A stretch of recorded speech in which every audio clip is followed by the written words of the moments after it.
नमस्कार नमस्कार नमस्कार माफ कीजिएगा, मेरा नाम राजीव कुमार बजाज यानी RKB और मैं हूं इस वक्त एडवोकेट प्रदीप नंबियार जी के साथ। प्रदीप जी नमस्कार। नमस्कार सर, नमस्कार। प्रदीप जी और मेरी तरफ से आप सब लोगों को जो भी नेशन नाउ देख रहे हैं सबको जय हिंद, जय महाराष्ट्र, जय भवानी, जय शिवाजी, वंदे मातरम। वंदे मातरम।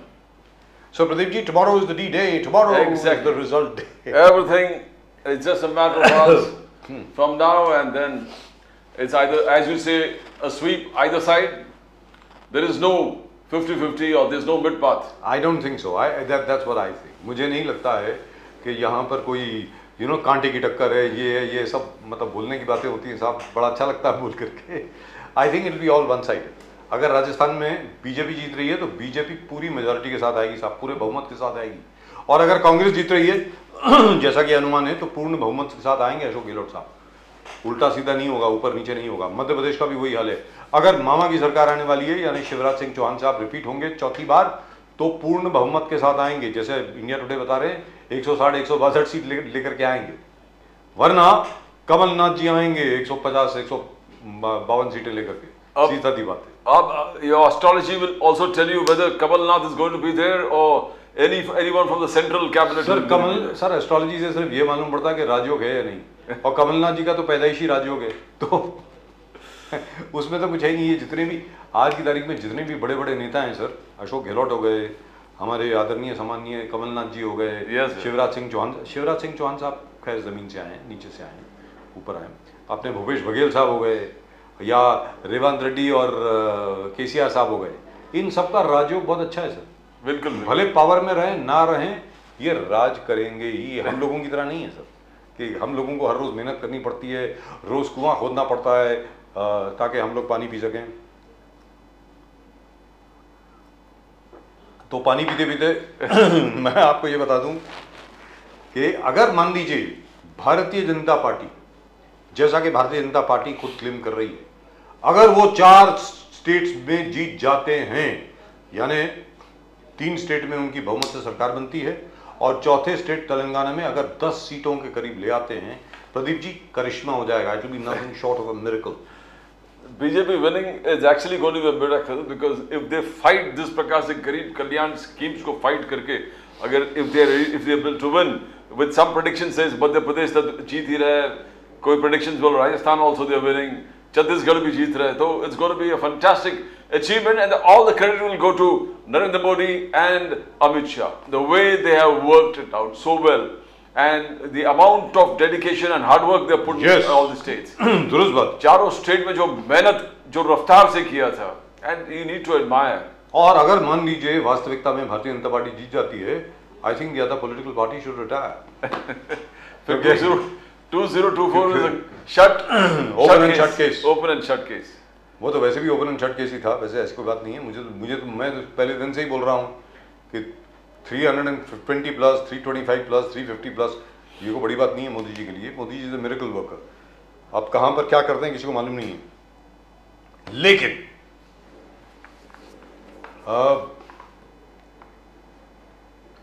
आज की तारीख में जिस प्रकार गैस सिलेंडर के दाम 1100 रुपए, प्रदीप जी 1100 रुपए, पेट्रोल के दाम 100 रुपए, डीजल के दाम 94 रुपए, तब भी अगर मोदी जी जीत रहे हैं, अरे तो फिर मतलब खत्म है मामला। फिर क्या है, फिर क्या बचा क्या आपके पास?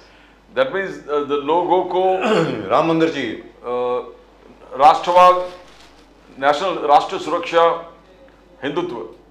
And I just remember Hindutva के बाद निकला तो how Ram Jethmalani had won the case that Hindutva is not a religion, it's a way of life. Yes, in this there's a Supreme Court order. Supreme Court had said so. It's not a religion. Yes, sir. That's what they said. So all I'm saying is, at the end of the day, what do they fight Modi on? If people are not going to vote against Modi on unemployment, if they're not going to vote against Modi on so many businesses shutting down, if they're not going to vote against Modi for alleged transactional difficulties in GST, if they're not going to vote against Modi for the high price of the LPG gas cylinder, if they're not going to vote against Modi, even for the fact that the BJP refuses to give electricity free, what are you going to fight him on? On what? There's nothing left. मुझे What are you going to fight him on? On the World Cup cricket final? मतलब किसके ऊपर आप लड़ेंगे मोदी जी से? क्या बात कर रहे हैं? मतलब मामला खत्म है जी। जो टॉप के लोग थे वो लोगों को समझा समझा के थक गए कि BJP has not lost the world cup, it is the Indian team that has lost the world cup, because जो एक कैंपेन चल रहा था पनौती, तो लोगों को समझाना पड़ा कि वर्ल्ड कप बीजेपी ने खेला है, world cup Indian cricket team ने खेला है। तो that was the level of animosity, the conflict in the mind to see that BJP and Mr. Modi loses everywhere. So in the process, they're ready to lose everything, as you always said. But the most important thing जो आप कह रहे हैं कि कांटे का टक्कर होगा क्या राजस्थान में, कांटे का टक्कर क्या होगा मध्य प्रदेश में, कांटे का टक्कर क्या होगा छत्तीसगढ़ में, Telangana is everybody knows it's either KCR big way or it's going to be the Congress. That's it. And depends upon the Congress की 20% जो margin है cover करके vote share का, अगर वो करते then we have to really appreciate the Congress and Rahul Gandhi's efforts where Telangana is concerned. And Mr. Revanth Reddy. Yes sir. And BJP 7 to 14, 7% था 2018 में vote share, अगर 14% आता है they have taken That a means double, 100% more. 100% more. तो 4 से 8 seat, so 8 seats they get, and by 8 seat, if it's a close contest, will they get a deputy CM's post? वो गणेश खानकर साहब yes. Ganesh खानकर साहब बोल के गए मिनिमम 10 या 15 seat आएंगी बिल्कुल। और उन्होंने कहा कि भाई तेलंगाना जो है बहुत बड़ा सरप्राइज रहेगा, देख लीजिएगा। वो पहले दिन से बोल रहे हैं Exactly. अभी से नहीं। yes. लेकिन मेरा ये कहना है कि साहब अगर लोग जो हैं वो फिर भी मोदी जी को ही वोट दे रहे हैं, yes. भले कुछ भी हो रहा हो, बिल्कुल। अगर मोदी जी को ही वोट दे रहे हैं तो फिर what does the opposition have left? Sir, Rajasthan, agar the way things are in normal circumstances, it has to be BJP because of 5 years rotation, जो लोगों ने तय करके रखा कि 5 साल में हर 5 साल में सरकार बदली, सरकार चेंज होता है। छत्तीसगढ़ कांटे के टक्कर, भूपेश बघेल ने एयरक्राफ्ट और एमएलएस को तैयार जो पॉसिबल जीतने वाले एमएलएस को लेके बेंगलोर जाने का पूरा सिस्टम तैयार करके रखा है कि जी अजय माकन साहब पहुंच गए वहां पे। यस होड़ी हो नहीं हो तो they are getting ready for that because they believe that BJP can do anything. And जहां मध्य प्रदेश है तो BJP has taken all its stalwarts from the central union cabinet and they have told Mr. Prahlad Patel, you're going to fight. You're fighting from assembly elections from MP. They have told Narendra Singh Tomar, you're going to fight down. Vijay Vargiya, आप MP चले जाओ, लड़ो. And now, will this equations change the equations in Madhya Pradesh? यानी प्रहलाद पटेल, हमारे तोमर साहब, हमारे कैलाश विजय वर्गीय जी। Exactly. अब मेरा ये कहना है प्रदीप जी, अगर ये लोग जीत जाते हैं तो फिर तो मुख्यमंत्री पद के लिए बहुत दंगल होने वाली है, दावेदार, because these are very senior leaders. Exactly. मतलब इनमें से सॉरी माफ कीजिएगा गले में बहुत खराश है, मैं सिर्फ ये बोल रहा हूँ कि इनमें से क्या सब लोग तैयार होंगे शिवराज सिंह चौहान साहब के नीचे काम करने के लिए? सर पार्टी के आदेश, अभी सेंट्रल कमांड है, नरेंद्र मोदी, अमित शाह, जेपी नड्डा, दुरुस्त बात।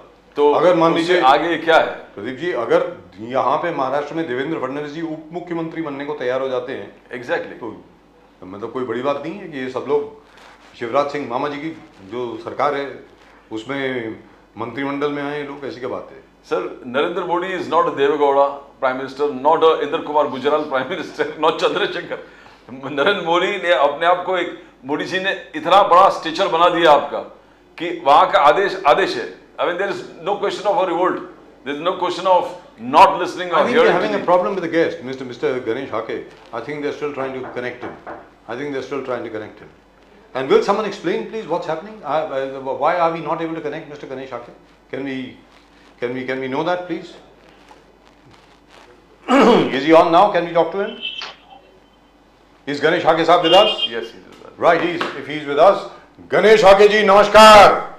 नमस्कार सर, नमस्कार। वंदे मातरम। ये जय श्री राम सर। जय सिया राम, जय श्री राम। क्या बात है सर, क्या बात है। गणेश आगे साहब, बोलिए सर। बड़े खुश नजर आ रहे हैं सर। ऐसे लग रहा है खुश पांचों नजर स्टेट हो। साफ कर रहे हो आप। 5 स्टेट का कल रिजल्ट है, कम से कम 3 स्टेट तो हम जीतने वाले हैं, इसके लिए सिर्फ खुशी 3? है। क्या बात कर रहे हो सर। यस एक स्टेट छोड़ कैसे दिया। यस। लेकिन सर मिरेकल हो जाएगा, मिरेकल जबरदस्त हो जाएगा। मेरेकल हो जाएगा सर। यस। राजस्थान, मध्य प्रदेश, छत्तीसगढ़ और तेलंगाना में भी सुनने में यह आया हाँ, कि बहुत हाँ। जबरदस्त परफॉर्मेंस होने वाली है। Yes yes sir yes. लेकिन मैं आपके सामने एक बात रखता हूं गणेश आगे साहब, आपके Yes, सामने sir. ये बात, क्या मुझे ऐसा लगता है, जहां जहां पे ये बोल रहे हैं ना कांटे की टक्कर है, ये है वो है, मुझे ऐसा लगता है ऐसा कुछ नहीं होने वाला। क्योंकि सर वो वक्त गया, अलायंसेस का, कोलिशन का, गवर्नमेंट का वक्त गया। मुझे लगता है जो भी जीतेगा फुल मेजॉरिटी के साथ आएगा, मुझको ऐसा लगता है। आपको क्या लगता है, बताएं सर। सर हाँ, वो आपका कहना बराबर है। राजस्थान में तो हम फुल मेजोरिटी के साथ जीतेंगे, मध्य प्रदेश में हम जीतने वाले हैं लेकिन फुल मेजोरिटी के साथ नहीं, और छत्तीसगढ़ में भी दोनों स्टेट ऐसे हैं जो कि हम जीतने वाले हैं। राजस्थान में हम फुल मेजोरिटी के साथ जीतेंगे। ये 3 स्टेट हमारे हम जीतने ही वाले हैं। कल बहुत हम वो अपेक्षा से वो कल के जो रिजल्ट्स जो है वो इनके हम राह देख रहे हैं। मीन्स कॉन्फिडेंस है, विश्वास है। तो भी क्या होता है कि रिजल्ट्स तो रिजल्ट होते हैं जी। इसके लिए। लेकिन गणेश आगे साहब, अगर आप जीत गए, बोलिए सर। अगर आप जीत गए जैसा कि लग रहा है, हाँ तो फिर तो ऑपोजिशन को रिटायर हो जाना चाहिए। सर अभी फिर विपक्षी पास बचा क्या। वो रिटायर होना, अरे सर, रिटायर होना कहाँ बाकी रहा है। जस्ट एक चल रहा है, वो क्या बोलते कि उसमें वो ऑक्सीजन पे सब चल रहा है। हाँ। क्योंकि गणेश जो जी बोलिए। जो 500 के ऊपर जिसके हज़ार चुन के आते थे, उनकी हालत 50 के नीचे आई है, तो वो क्या कर रहे हैं सर। दुरुस्त बात। तो इसमें ये बताएं सर, बाकी सब तो चलो ठीक है। नंबर 1 मोदी मैजिक, नरेंद्र मोदी जी का Yes. करिश्मा। नरेंद्र मोदी जी ने जाके हर जगह पे कैंपेन किया। भाई उनके सामने तो वॉकओवर है, उनका तो वॉकओवर है, हर एक कोई नॉकआउट हो जाता है उनके सामने, उसमें तो कोई दो राय है ही नहीं। दूसरी चीज, इसमें हाँ, सर। राम मंदिर का कितना रोल है सर, ये भी बता दें। हाँ सर, राम मंदिर का इसमें रोल, ये हमारे जीतने में, हम तो मैं बोल रहा हूँ ना, आप लोग सब कहते हैं कि वो हम इमोशनल इश्यूज के ऊपर हम इलेक्शन जीतते हैं। हमारे अपोजिशन के लोग बोलते हैं कोई भी ऐसा भावनिक मुद्दा बनाकर वो भारतीय जनता पार्टी इलेक्शन लड़ती है और जीतते हैं। लेकिन हम तो 2014 के बाद प्राइम मिनिस्टर माननीय नरेंद्र मोदी जी के नेतृत्व में जो सरकार बनी है, वो सरकार के जो विकास किया है, काम उनके काम हुए हैं, और उसके ऊपर हम जीत के आ रहे हैं। 2014 के पहले हमारे 6 स्टेट में हमारी सत्ता थी, अभी 18 स्टेट में हमारी सत्ता है। ये कोई इमोशनल इश्यूज के ऊपर इतना क्या बोलते हैं उसको, हमको यश नहीं मिलता सर।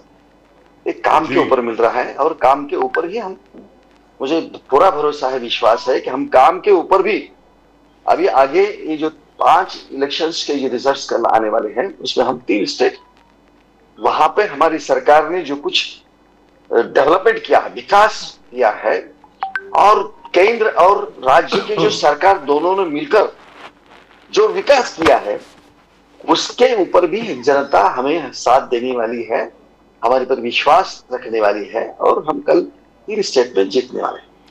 गणेश आगे साहब, मध्य प्रदेश में आपने एक जबरदस्त एक्सपेरिमेंट किया।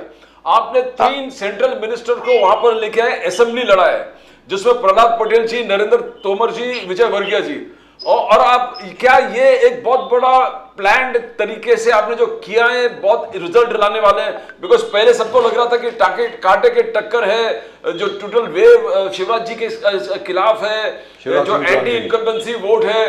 तो क्या ये जो मोदी साहब, अमित शाह जी ने प्लान किया है सेंट्रल मिनिस्टर्स को लाके लड़ाना, कितना असर होगा गणेश आगे साहब? सर, आप जो बोल रहे हैं ना कि एंटी इनकम्बेंसी मध्य प्रदेश में थी, इसके लिए हमने वो 3 मंत्री लाए, 4 एमपीज को हमने वहां पे लड़ाया विधानसभा। तो ये बात एंटी इनकम्बेंसी के लिए नहीं है सर, लेकिन हमें मध्य प्रदेश में हमें पूरे यानी बहुमत के साथ हमें सरकार हमें लाना था। इसके लिए हमने कोई भी गुंजाइश यानी उसमें रखी नहीं, और जो जो करना है वो हमने किया है। वहां पे संगठनात्मक जो हमने वहां पे जो बूथ हमारा जो मजबूत किया है, भारतीय जनता पार्टी का एक स्लोगन है, बूथ जीता देश जीता। तो हम वहां की जो रचना है, हमारी संगठनात्मक जो रचना बनाई गई है, वहां पे बूथ लेवल तक, पन्ना प्रमुख के लेवल तक हमने बहुत अच्छा तरह से मध्य प्रदेश में काम किया। उसी भरोसे पे हमें विश्वास था। लेकिन ये लोगों को पता नहीं ना, ये जो पॉलिटिकल लोग या तुम्हारे जैसे पॉलिटिकल लोग जब कुछ एनालिसिस करते तो हम कहां तक पहुंचे हैं, इसका तो आप लोग स्टडी नहीं करते। आप तो ऊपर ऊपर जो चल रहा है उसके ऊपर कोई सर्वे होते हैं कुछ, और कुछ लोग बोलते हैं इसी, लेकिन हम काम करते हैं तो रूट लेवल तक काम करते हैं। तो इसके लिए हमें जीत होती है हमारा देश पूरा हमने जीत रहे हैं। हमारी संगठनात्मक जो विस्तार हुआ है और हमारी जो रचना है संगठनात्मक, उसी के भरोसे हम जीत रहे हैं। और दूसरी बात यह है कि मोदी साहब का जो डेवलपमेंट का जो ये क्या बोलते हैं उसको, जो तरक्की है, उस प्रगति के ऊपर भी हम जीत रहे हैं, और आगे भी हम यही प्रगति के ऊपर भी, विकास के आधार पर भी हम आगे जीतेंगे। गणेश हाके साहब, राजस्थान में जिस प्रकार से राहुल गांधी, प्रियंका गांधी, मल्लिकार्जुन खड़गे, गहलोत जी ने जिस प्रकार से एग्रेसिव कैंपेनिंग किया, पूरे देश में उन्होंने बोला सबसे कम कीमत में गैस सिलेंडर राजस्थान में मिलता है। That is what Rahul Gandhi said. Old pension scheme हम लोग चालू करने वाले हैं। वुमन हेड फैमिली को 10,000 रुपया हर वुमन हेड फैमिली। गोबर ₹2 रुपया। ये गोबर आपका स्कीम, बीजेपी का स्कीम चुरा कर, मतलब गोबर भी 2 रुपया पर किलो हम लोग खरीदेंगे। स्टूडेंट्स को लैपटॉप, इंग्लिश मीडियम स्कूल हर तालुका में, और इतने एग्रेसिव चिरंजीवी स्कीम, 25 लाख का ट्रीटमेंट गरीबों को फ्री, 25 लाख का। तो इतने लोकप्रिय गरीब कल्याण स्कीम्स लाने के बावजूद जो प्रेडिक्शंस हो रहा है एग्जिट पोल्स का, वो बीजेपी को दिखा रहा है। जब मोदी साहब ने क्लियर कट बोला कि ऐसे कोई इसकी 200 यूनिट फ्री हम लोग देंगे नहीं, अलग अलग स्कीम जो गरीब कल्याण जो बोल रहे हैं कि रेवड़िया, उसका वो स्कीम मोदी साहब ने ना एकदम ना ही बोल दिया, हम नहीं करेंगे। उसके बावजूद अगर लोग सपोर्ट कर रहे हैं बीजेपी को, आपको, तो इसका वजह क्या है सर? जो कर्नाटक गवर्नमेंट में, कर्नाटक में ये इलेक्शन के टाइम ये कांग्रेस ने जो कुछ यानी उनके जो मैनिफेस्टो में कुछ आश्वासन दी थी, कुछ बातें बताई थी, वो बातें वो 15 दिन में हम करेंगे, महीने में करेंगे, हम इमीडिएटली करेंगे, ऐसा उन्होंने कहा था। लेकिन कर्नाटक सरकार आके भी अभी 4 महीने हो गए हैं, वहां पे जिन्होंने वो जो कुछ आश्वासन दिए थे उसमें का एक ही आश्वासन उन्हें पूरा कर नहीं पा रहे हैं, क्या नहीं है। और ये झूठे आश्वासन देने वाली पार्टी है बोलकर लोगों का एक क्या बोलते हैं उससे समझ हो गया है। इसके लिए मध्य प्रदेश के लोगों को भी मालूम है, इन्होंने कर्नाटक में ऐसे आश्वासन दिए थे, लेकिन उसमें का कोई आश्वासन उन्होंने पूरा नहीं किए। इलेक्शन जीतने के लिए कोई भी आश्वासन देकर, कुछ भी बनाकर ये लोगों को दिशा भूल करने की, लोगों को फंसाने की कोशिश जरूर करते हैं, लेकिन लोग फंसने वाले नहीं है सर। तो अभी ये कर्नाटक का उदाहरण इनके सामने है मध्य प्रदेश के लोगों को। तो उन्होंने कितनी भी घोषणाएं की, कितना भी आपने क्या बोलते उसको खैरात बांटी, तो उससे कुछ होने वाला नहीं है। और लोग आप बोल रहे बराबर है कि इतना होकर भी, इतनी बड़े बड़े आश्वासन देकर भी मध्य प्रदेश वो कांग्रेस हार रही है और भारतीय जनता पार्टी जीत रही। इसकी एक वजह है, ये बड़ी कमाल की चीज है। हम बोलते हैं वो करते हैं, हम बोलते हैं वो करते हैं, यानी कि बोलने से ज्यादा हम करते हैं। ये विश्वास, ये भरोसा हमारे देश की जनता के मन में है। इसके लिए ये मध्य प्रदेश की भी जनता अभी इन टर्म्स हमको इसलिए उन्होंने चुन के दिया था। गणेश हाके लोगों को मालूम है कि गणेश हाके साहब, लोगों को पता है जी, हाँ, ये बड़ा कमाल की चीज है वो कहते हैं कि राजस्थान में एलपीजी गैस सिलेंडर जो है वो सबसे सस्ता है, 500 रुपए का। ऐसा कांग्रेस का क्लेम है। वहां मिलता भी 500 रुपए का, बिलो पॉवर्टी लाइन जितने भी लोग हैं उनको 500 रुपए का मिल रहा है। वो भी काम नहीं किया मध्य प्रदेश में और राजस्थान में। मतलब ये क्या करिश्मा हो गया यार, ये क्या चमत्कार है, ये समझाओ तो सही सर। सर वहां के घोटालों का चमत्कार है।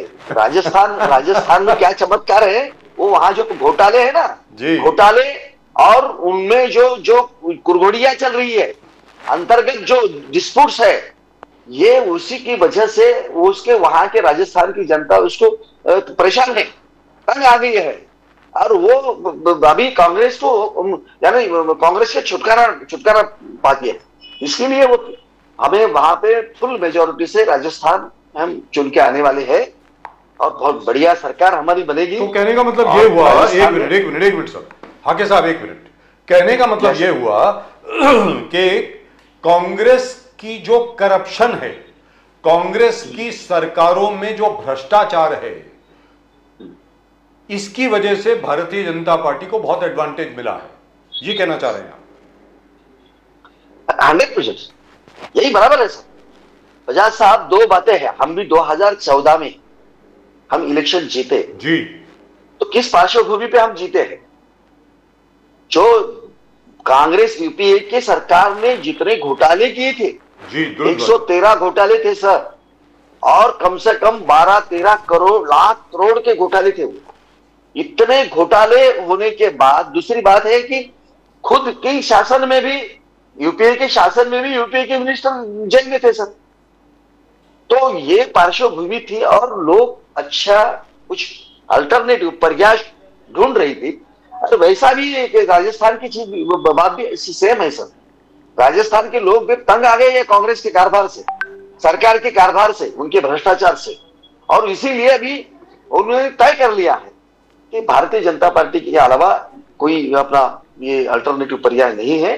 और इस बार राजस्थान में भारतीय जनता पार्टी ने चुन के आने वाले, क्योंकि आगे साहब आपकी बात बिल्कुल दुरुस्त है आगे साहब, लेकिन यहाँ पर मेरे लिए एक छोटा सा सरप्राइज है।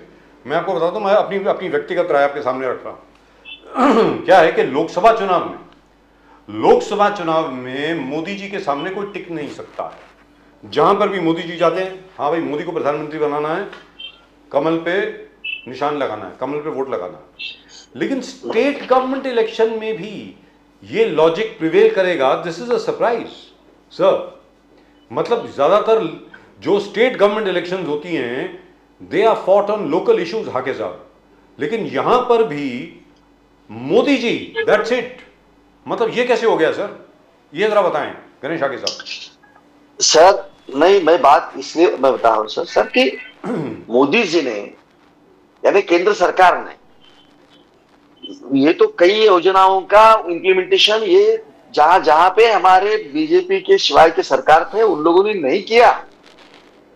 हमने बहुत पैसा दिया, बहुत योजनाएं दी, लोगों के फायदे के बहुत बातें वहां पे करने की कोशिश की, लेकिन ये लोगों ने वहां पे करने नहीं दिया। उनको लगता था कि अगर हमने ये योजनाएं हमने सेंट्रल गवर्नमेंट ने दी हुई से पैसा अगर हम यूटिलाइज करेंगे, इंप्लीमेंट करेंगे, तो मोदी का नाम हो जाएगा, और मोदी का नाम तो नहीं होना चाहिए। तो इसके लिए उन्होंने, लोगों को मालूम है कि केंद्र सरकार ने बहुत बड़ी सहायता की है, बहुत बड़ी मदद की है, बहुत बड़ी योजनाएं भी दे दी है, लेकिन ये लोगों ने नहीं किया है।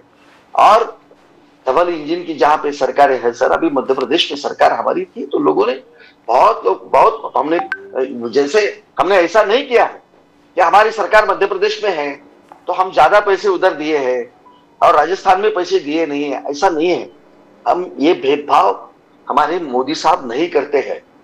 ये बहुत अलग तरीके का आदमी है जो देश अपना फैमिली समझता है।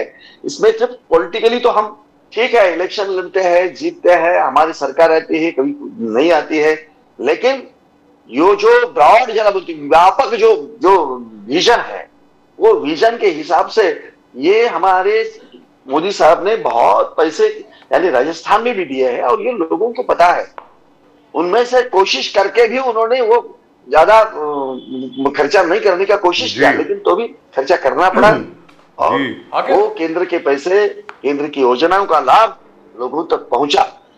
आगे साहब छत्तीसगढ़ में भी जिस प्रकार से कह रहा है कि कांटे के टक्कर होने वाला है, बहुत क्लोज होने वाला फाइट, कांग्रेस ने कोई कसर छोड़ा नहीं है छत्तीसगढ़ में। छत्तीसगढ़ में बीजेपी के हर स्कीम को कांग्रेस ने अपना, जैसे हमने कहा कि 4 रुपया पर लीटर गोमूत्र खरीद रहा था कांग्रेस, छत्तीसगढ़ का सरकार 2 किलो गोबर, 2 रुपया किलो गोबर खरीद रहा था। फिर अलग अलग स्कीम्स जो है, गाय दूध देता हुआ गाय मर गया तो 40,000 कॉम्पनसेशन, यानी जितने भी जो कहते कि हिंदुत्ववादी स्कीम्स है वो सब अपना के छत्तीसगढ़ में उन्होंने कर दिया था। फिर राहुल गांधी जाके मित्रकाल से आजादी, बेरोजगारी से आजादी, जुमले से आजादी, अडानी जी के साथ जो साठगांठ, हर चीज के बावजूद आपको लग रहा है कि बीजेपी, नरेंद्र मोदी जी, अमित शाह का जो जबरदस्त वहां पर एक सभा हुआ है, उसके पूरे चेंज करके बीजेपी का सरकार वहां पर आएंगे? हागे साहब सर उन्होंने प्रयास किया कि हिंदुत्व, हम जो हिंदुत्व के मायने लेकर हम चल रहे हैं, तो उनको लगा कि अगर हमने भी ये हिंदुत्व के कुछ फॉर्मूले अगर हमने इंप्लीमेंट करने का कोशिश कर दिया तो हिंदू लोग हमारे पास आ जाएंगे, हमारे पास हमको वोट दे देंगे, ऐसे उनको लगा था। लेकिन क्या होता है सर कि सच और दिखावा में फर्क होता है। ये लोगों का ये जो मुखौटा है, ये मुखौटा वो छत्तीसगढ़ के लोगों को पूरा मालूम है, और ये मुखौटा लेकर जो कर रहे हैं, ये ढोंग कर रहे हैं, ये ढोंग उनको पता है। इसके लिए छत्तीसगढ़ के लोगों ने भी, ऐसे तो हमने बहुत पिछले बार हमने बहुत बड़ा धोखा खाया था और बहुत कम सीटें हमारी वहां पे छत्तीसगढ़ में आई थी, लेकिन वो भी पूरा हमारा जो प्रभाव अपयश है, हम वो ये करके अभी इस बार वहां पे बीजेपी की सरकार आने वाली है, तो लोगों को सच कौन है और झूठ कौन है इसका पता वो छत्तीसगढ़ के लोगों को लगा। दुरुस्त बात है, लेकिन यहाँ पर एक और चीज है गणेश आगे साहब, छोटी सी बात है लेकिन हो सकता है बहुत बड़ी बात भी हो जाए आगे चल करके। नरेंद्र मोदी जी की जो अंतरराष्ट्रीय स्तर पर जो छवि बनी है, हर जगह जहां भी जाते हैं मोदी मोदी मोदी हो जाता है, कोई उनको पीछे से ऐसे करके सेल्फी पीठ थपथपाता है, कोई सेल्फी खींचना चाहता है उनके साथ, कोई हाथ पकड़ता है, मतलब मुझे कोई पैर छूता है, कोई पैर भी छूता है। हाँ करेक्ट, ये भी हुआ है, करेक्ट। मैंने अपने 40 साल के पत्रकारिता के जीवन में, I have been a journalist for 41 years actually, I started in 1982। मैंने किसी भी लीडर के साथ इस प्रकार का बर्ताव अंतरराष्ट्रीय स्तर पर नहीं देखा। अभी हाल ही में देख लीजिए दुबई में वो जो क्लाइमेट चेंज की जो कॉन्फ्रेंस अटेंड करने के लिए गए थे, again Modi is the hero. ये क्या हो रहा है सर? yes. ये तो बताएं। यस, क्या है सर कि अभी मोदी जी अब ये पूरा ये किसी पार्टी के नेता, कोई देश का पंतप्रधान, इसके ऊपर गए हैं सर, और लोग उनको पूरा विश्व उनको एक होली यानी पवित्र एक क्या बोलते हैं, उनको देखने की जो ये लोगों का जो उनके तरफ जो ये दृष्टि है वो पवित्र है कि ये आदमी ये सब इसके ऊपर है, पॉलिटिक्स के ऊपर है, कोई पोस्ट के ऊपर है, और ये देश में एक अलग जिस्म का ये आदमी है, तो इसको सब लोग रिस्पेक्ट कर रहे हैं तो और मान रहे हैं। नॉट ओनली दैट, उनका behaviour as a human being also, देश चलाने के लिए वो शासक बोल के तो बहुत बड़े हैं और अच्छे तरह से शासन चला रहे हैं, लेकिन एज ए ह्यूमन बीइंग भी बोलकर उन्होंने जो वसुधैव कुटुंबकम जी यानी G20 का अध्यक्ष पद स्वीकारने के बाद जो स्लोगन, जो लोगों में मैसेज दिया है सर कि पूरा विश्व ये एक फैमिली है, और एक फैमिली का एक हेड बोलकर वो सब विश्व के सूर्य देश जो है, कोई हमारा दुश्मन है, कोई हमारा दोस्त है, ये भूलकर सब हम एक है, ये विश्व एक कुटुंब है, इसी भावना से जब आदमी पूरे पॉलिटिक्स के आगे जाता है, पद के ऊपर जाता है, कोई देश के भी ऊपर जाता है। तो ये देश ऐसी प्रतिमा हमारे मोदी साहब की पूरे विश्वमय हो गई है। और इसके लिए हमारे देश की, उनके साथ साथ हमारे देश की प्रतिमा भी, हमारे देश का चरित्र और चारित्र्य हमारे मोदी साहब ने पूरा पूरा बदल दिया है। Wonderful. Now, just one small thing, Pradeep ji. And I must inform our viewers, according to the latest data released by the Ministry of Statistics, in the second quarter of this year, of this financial year, 23-24, India's GDP growth is 7.6%. Sir, Yes. 7.6% as compared to 6.2% in the last year. Last year के second quarter में 6.2% थी, इस बार 7.6% है, and that is huge. By the way, the recovery has been fantastic, including the manufacturing numbers, they have gone up. Now that I think will finally add up to a wonderful total by the time the 24-25 budget gets presented next year. So congratulations mister Ganesh आके, really wonderful, really and truly wonderful. Pradeep ji. आगे साहब, prime minister Modi, Amit Shah ji हर मंच पर लोगों को पूरे सभाओं में याद दिलाते थे 22 जनवरी 12:22 पर नरेंद्र मोदी जी प्राण प्रतिष्ठान अयोध्या मंदिर का करेंगे. और ये 550 साल के बाद ये अपॉर्चुनिटी इस देश को विटनेस मिला, राम मंदिर का पुनर्निर्माण.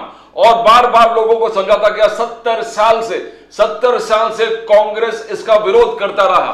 70 साल से कांग्रेस लगातार, मोदी जी और अमित शाह जी हर मंच पर ये बोलते रहे.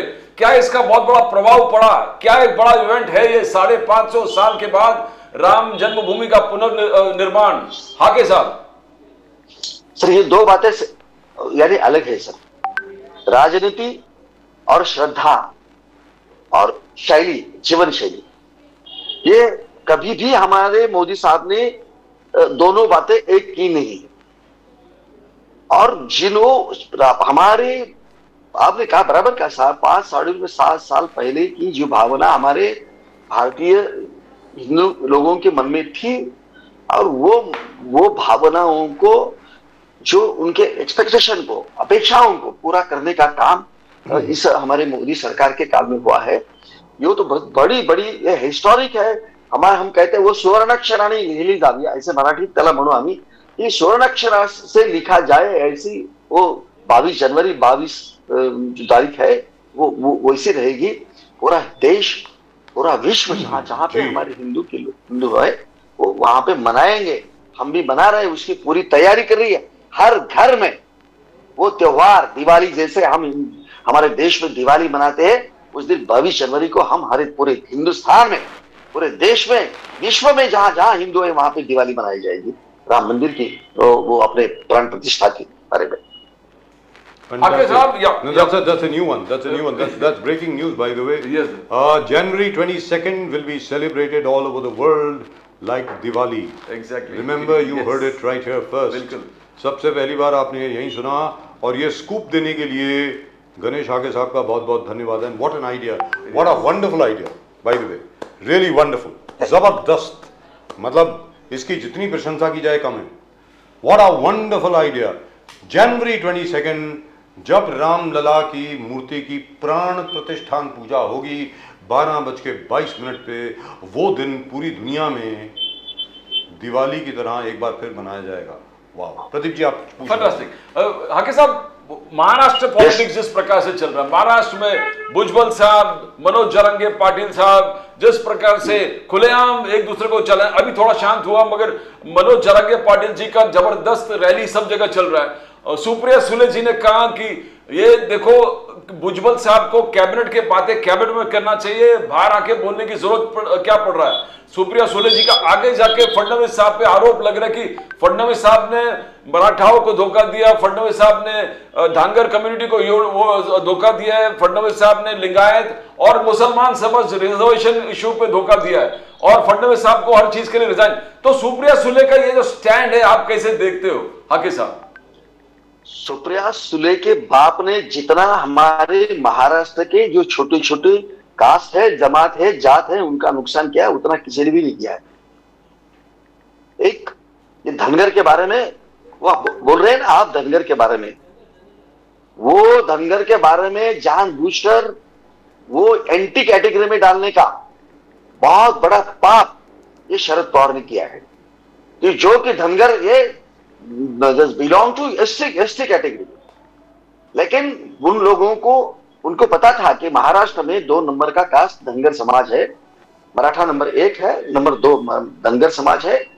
अगर ये 2 नंबर के समाज का रिजर्वेशन अगर हो गया तो उतनी सीटें जहां जहां पे ये मराठा समाज है, वहां पे ये धनगर समाज है, वहां की सीटें रिजर्व हो जाएंगी और मराठा लोगों का, मराठा समाज हम, लेकिन खुद में उनके बारामती में, अभी बारामती कॉन्स्टिट्यूशन विधानसभा में 80,000 पॉपुलेशन शेफर्ड्स धनगर कम्युनिटी का है जी। पूरा वेस्टर्न महाराष्ट्र जो है वहां पे पूरा, वहां पे धनगर कम्युनिटी बहुत बड़े पैमाने पर है। और वहां पे उनको लगा कि अगर ये लोगों को हम जो कॉन्स्टिट्यूशन देयर इज प्रोविजन कि अनुसूचित 36 पे ये धनगर लोगों का को अनुसूचित जमाती में आरक्षण है, लेकिन वो अवेल नहीं किया। अवेल नहीं करने से वो वैसे भी आगे चले आया। लोगों को जब पता चला कि हम रिजर्वेशन में आते हैं तो लोगों ने मांग की, तो तब वो शरद पवार ने वो उनको भूल भुलैया देकर वो एनटी का आरक्षण दे दिया और एसटी के आरक्षण से उनको यानी क्या क्या वो अपना कहने का मतलब हुआ नोमैडिक ट्राइब का आरक्षण दिया, जो शेड्यूल ट्राइब होती है वो नहीं दिया। और इसमें सर एक सेकंड मराठा आरक्षण के बारे में भी आगे साहब एक मिनट सुप्रिया सुले जो कहती है ना, सुप्रिया सुले जो कहती है कि ये नॉट ओनली दैट धनगर का भी नहीं, मराठा समाज का भी ये शरद पवार ने बहुत बड़ा नुकसान किया है। और उन्होंने अब देखो जो अन्ना साहब पाटिल है जो है, उन्होंने खुद के ऊपर गोली झाड़कर आत्महत्या कर ली 1980 वो 80 से ये सब आरक्षण का ये आरक्षण के बारे में, मराठा आरक्षण के बारे में एजिटेशन चल रहा है। 40 साल के हुआ है, तो 40 साल की सरकार क्या हमारी थी? देश में हमारी सरकार थी, कौन थे? मराठा सब मराठा चीफ मिनिस्टर थे इधर महाराष्ट्र में। तो ये लोगों ने क्यों नहीं, शरद पवार तो ज्यादा से ज्यादा थे, लेकिन यहाँ पे चीफ मिनिस्टर थे, तो उन्होंने क्यों नहीं दिया? अभी सत्ता में नहीं है तो अब ऐसे उंगलियां करने का, भड़काने का, राज्य में असंतोष फैलाने का और यहाँ पे जातीय दंगली यानी हो कैसे होंगी ये, इसके बारे में वो किसी को कभी पकड़ते हैं, किसी को कभी पकड़ते हैं। वो जरांगे को पकड़कर महाराष्ट्र की सत्ता ये देवेंद्र फडणवीस के खिलाफ कुछ करने का एक क्या देख रहे हैं, वो स्टूल्स बोलकर उसको ये कर रहे हैं। ये जरांगे स्टूल है, टूल, और ये इसके पीछे शरद पवार है। शरद पवार ये जानबूझकर ये राज्य में, महाराष्ट्र में जो अच्छे तरह से सरकार काम कर रही है उसको डिस्टर्ब करने का, उसको और लोगों के मन में संभ्रम निर्माण करने का प्रयास ये अपना शरद पवार कर रहा है। गणेश आगे साहब, यहाँ पर एक छोटी सी बात मैं चाहूंगा कि आप इस पर रिएक्ट करें चलते चलते। साहब देखिए, जो धनगर समाज की आपने बात करी है ना कि वो शेड्यूल ट्राइब में होने चाहिए, सर ताज्जुब की बात क्या है? ये सुनने वाली बात है हमारे दर्शकों के लिए, गणेश आगे साहब को तो मालूम ही होगा। सर धनगर समाज जो है वो शेड्यूल ट्राइब में आता है झारखंड में, शेड्यूल ट्राइब में आता है बिहार में, शेड्यूल ट्राइब में आता है ओडिशा में, महाराष्ट्र में वो नोमैडिक ट्राइब में डाल दिया। मतलब क्यों? और रीजन क्या दिया गया कि वो धनगर है DHANGAD, यहां पर धनगर है DHANGAR। ये क्या है सर? ये क्या है? मतलब मेरी समझ के बाहर है ये। इसके बारे में क्या कहेंगे आप आगे साहब? ये षड्यंत्र है, ये शरद पवार का ये धनगर समाज के खिलाफ का ये षड्यंत्र है। उनको पता था कि सबसे बड़ी ये कास्ट है और बड़ी ताकतवान है, मराठा लोगों को टक्कर दे सकती है, इतनी इसकी मजबूती है, वो एग्रेसिव है। Shepherds are warriors. जो मल्हारराव होलकर थे, जो मराठा साम्राज्य का विस्तार किया, उसमें सिंधिया और होलकर ने भी हटके पार झंडे लगाए हैं। उसमें सबसे ज्यादा ये ताकतवान कम्युनिटी वाले धनगर है और वो धनगर अहल्याबाई होलकर बैकवर्ड है लेकिन वॉरियर्स है। तो वो लोगों को अगर हमने रिजर्वेशन दे दिया तो हम ये पूरा ये रिजर्वेशन हमारे जो जगह है, हमारी जगह वो धनगर रहेंगे और बहुत बड़ी ताकत धनगरों की बनेगी। इसके लिए उन्होंने जानबूझकर धनगर लोगों को सफाया कर दिया है। जितने जितने भी महाराष्ट्र में तभी डिविजन का इतना नॉलेज सब लोगों को नहीं था, तो तभी इन्होंने जहां जहां पे धनगर समाज है वहां के सभी ये असेंबली के जो ये मतदार है, कॉन्स्टिट्यूशन है, वो अपना अपना वो पूरा क्या कर दिया उन्होंने, रिजर्व कर दिया। जहां धनगरों का पॉपुलेशन ज्यादा है वहां का सब कॉन्स्टिट्यूंसी उन्होंने रिजर्व कर दिया। और 35 साल वो डिलिमिटेशन चला। 35 साल ये धनगरों के ऊपर इतना अन्याय हुआ कि जो रिजर्व उनकी पॉपुलेशन होते हुए भी वो वहां इलेक्शन लड़ नहीं पाए। और यहाँ की लीडरशिप खत्म करने का जो कारस्थान है, षड्यंत्र है, वो शरद पवार ने किया है। अभी थोड़ा सा, एक तो भेड़ बकरी चलाने वाले ये धनगर है, पढ़े लिखे नहीं ज्यादा होते, कॉन्स्टिट्यूशन क्या है उनको तो अभी पता नहीं था। लेकिन अभी जो पता चल रहा है उनको कि हमारे कॉन्स्टिट्यूशन इसमें कॉन्स्टिट्यूशन में हमारा रिजर्वेशन है और हमारे इन लोगों ने दिया नहीं, अभी वो इसलिए वो अभी हेजिटेशन कर रहे हैं। जी हाके साहब, एक चीज आपको बहुत नॉलेज दिख रहा है इस सब्जेक्ट में। आप जरा जरांगे पाटिल जी ने बोला कि हमारा मराठा 50% है, भुजबल साहब कह रहे हैं ओबीसी 54% है। ये धनगर कम्युनिटी का कितना होगा sir percentage section percentage wise population में आपके हिसाब से? अगर देखो सर साहब, करीबन 2 से 2.5 करोड़ का पॉपुलेशन इधर महाराष्ट्र में होगा। ओके, मैं तो कहता हूं ना, मराठा समाज का पॉपुलेशन जरांगे कहता है 50%। अभी 1931 के बाद में यानी कास्ट वाइज जनगणना तो नहीं हुई है। उस कास्ट के ऊपर भी हम देखा जाए तो हमने वो रानी समिति जो यहाँ पे कॉन्स्टिट्यूट की थी, और रानी समिति ने जो रिपोर्ट दिया है 32% मराठा है बोल के उन्होंने एक सैंपल सर्वे इंपीरिकल डाटा बनाया था। तब इंपीरिकल डाटा के हिसाब से उन्होंने 32% मराठा है बोले थे। तो रानी साहब ने किया था, वो जो अभी हमारे मिनिस्टर है सेंट्रल में। तो वो समिति 32% मराठा है बोलकर हमको 16% रिजर्वेशन देने का महाराष्ट्र गवर्नमेंट ने एक कानून बनाया था। लेकिन वो सुप्रीम कोर्ट में नो नहीं हुआ, वो उसने 12% कर दिया। लेकिन जब आप बोल रहे हैं कि ये धनगर समाज मराठा समाज नंबर 1 पे है और धनगर समाज 2 नंबर पे है, कम से कम 12% तो ये सफर धनगर कम्युनिटी महाराष्ट्र में। Zabardast, fantastic. Yes, So which means, but we must have a discussion on this at some other point of time because we must expose this. ये सबके सामने बात आनी चाहिए गणेश आगे साहब। Let's be very clear कि किस प्रकार धनगर समाज के साथ यहाँ पर धोखा हुआ है, ये बात बार बार बाहर आनी चाहिए। लेकिन फिलहाल we'll wait for the results tomorrow. कल के नतीजों के लिए हम लोग वेट करेंगे क्या परिणाम आते हैं चुनाव के। And I hope you will be with us. और आप हमें मिठाई जरूर खिलाएंगे, भले वर्चुअली खिला दें, कोई बात नहीं, चलेगा। यस जरूर खिलाएंगे। राइट, एडवांस में मैं आपको मिठाई देता हूं सर। क्या बात है। यस, थैंक यू, नमस्कार, वंदे सर बजाज साहब। थैंक यू प्रदीप जी, नमस्ते। नमस्कार, थैंक यू वेरी मच। आपका चेहरे पर जो लाइटनिंग है ना, ऐसा लग रहा है 5वां स्टेट जीत गए आप। बराबर। But we'll have to wait for the results tomorrow. Sir. We'll wait for the results. Thank you very much. Thank you very much. Now, the BJP is very, very confident that they are winning, everywhere. But I tell you what, there was a rider here. If you notice, what did Mr. Ganesh Age say? He said that we are winning Madhya Pradesh as far as Rajasthan is concerned and Chhattisgarh is concerned. We are touch and go. I mean, we are winning it. But Madhya Pradesh, we are winning by an absolute majority. Yes. So he said, and Telangana will be doing well. ऐसा उन्होंने कहा है। Now for the BJP even to admit that Rajasthan is difficult or Chhattisgarh is difficult is I think an indication of what might be coming. And at the moment with us, our very old friend